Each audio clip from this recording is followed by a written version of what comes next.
Hi, welcome back with the NCLEX question of the day. Yes, today we are going to see about the priority, that is ABC. So let's go to the question.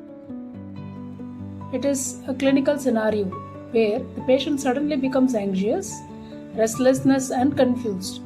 In vital signs, the heart rate is 128, the respiratory rate is 32, the SpO2 is 92% on room air, and the BP is 118 by 76. Which action should the nurse take first? And the options here are A. Administer PRN anti-anxiety medications. B. Apply oxygen via non-breather mask. C. Call the rapid response team. D. Reassure the patient and stay at bedside. And E. Obtain an ABG.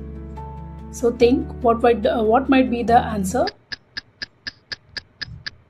Yes, the answer here is B. Apply oxygen via non-breather mask. Here I am going to tell you why this answer is correct. In this option, it states that the patient is confused and restless. This all indicates it is the signs of early hypoxia. Because of early hypoxia, the patient is very anxious, restlessness and confusion exists. This is not a psychiatric issue to forego. So here the important thing what comes to our mind is about airway and breathing. It always stands priority before the other things such as lab investigations, medications or any emergency we should call for help. So first fix what we can do in our limits, that is applying oxygen and non-breather mask. Then we can go what is the problem and we can investigate further.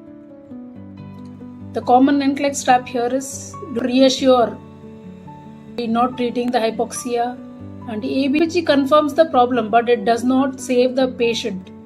And rapid response teams comes after the immediate nursing action. The immediate nursing action what we need to perform is oxygen administration. So this is about today's question. Thank you. Happy learning.